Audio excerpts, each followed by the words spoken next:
Ini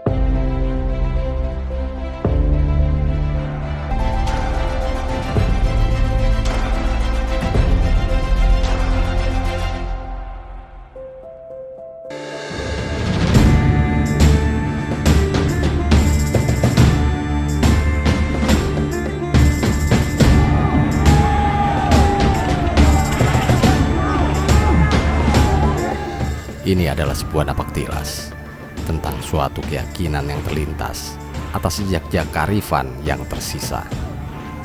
Merentang jauh ke belakang, menentang badai samudera. Dari Olan Mesa hingga Pakur, lalu Sandek perahu terakhir. Mereka tidak memungkungi laut, lalu menjadikannya halaman belakang. Tapi mereka menjadikan laut sebagai hamparan melepas asa.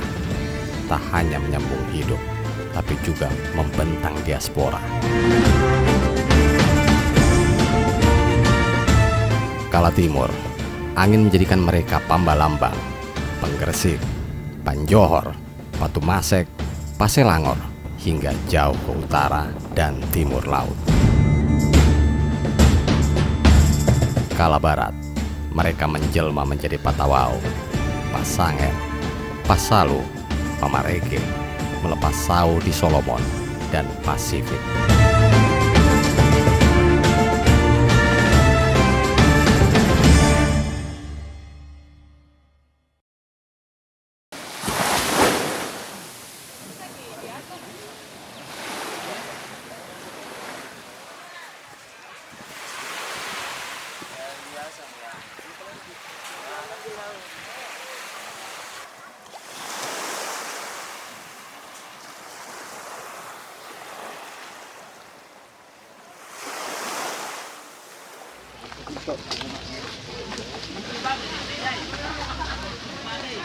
Ini adalah sebuah tradisi mengantar pesan dan harapan.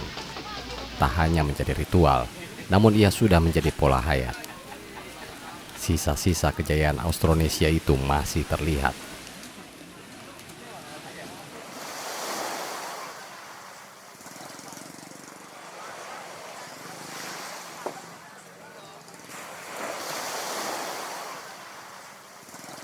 Kanggunan artefak sebagai mahakarya kebaharian yang lahir merentang kearifan turun-temurun yang tak hanya oral tradisi, namun juga dengan laku sejarah.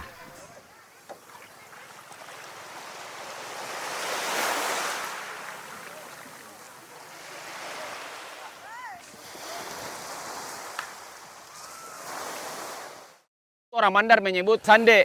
Kenapa? Karena itu kan sande berarti runcing. Nah, kalau di segi empat kan tidak ada bagian yang meruncing ya. Nah, ketika menggunakan layar segitiga ada yang runcing di situ. Orang Mandar menyebut perahu yang tadinya pakur menjadi sande. Makanya itu kalau kita lihat perahu pakur itu persis sama dengan sande. Yang cuma membedakan itu posisi baratangnya. Posisi baratang berbeda karena jenis layarnya berbeda. Tapi kalau secara umum itu sama. Ada palato, ada pacong dan lain-lain. Jadi sande itu berarti runcing. Nah, dari analisis kami itu dari juga wawancara dengan para pelaut dan baca referensi kenapa disebut sande, karena itu ada perubahan layar yang tadinya segi 4 menjadi segi 3. Nah, makanya disebut dengan runcing, sande.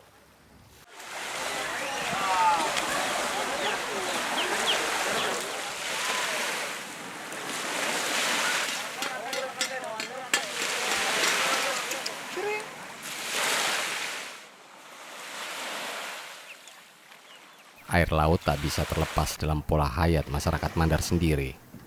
Tak hanya sebagai penghidupan, tapi juga menjadi jalur peradaban yang menghubungkan pulau dan samudra, dan napaktilas kali ini sebagai pembuktian.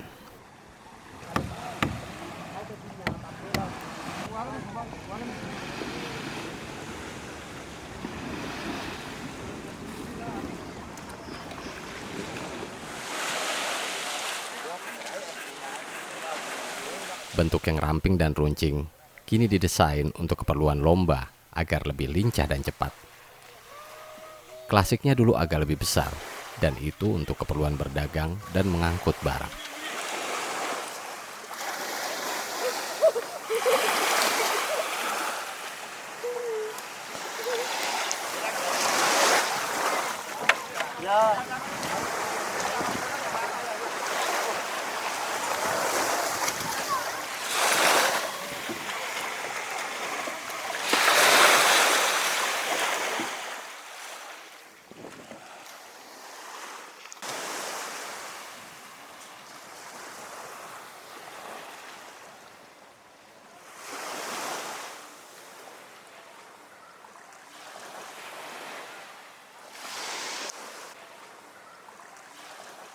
Kenapa Sande ini menjadi puncak evolusi perahu bercadik? Karena ada bagian yang dimodifikasi sehingga dia bisa bertahan di lautan lepas kalau ombaknya besar, yaitu palka yang tertutup.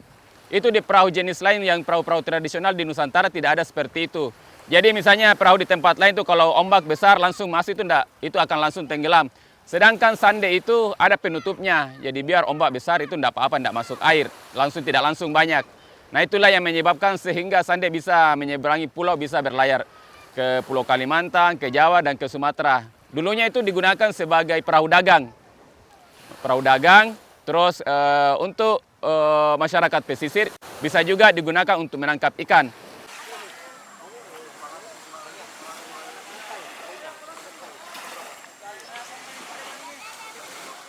Setelah sempat vakum selama 2 tahun karena pandemi, lomba perahu tradisional Sandek kembali digelar.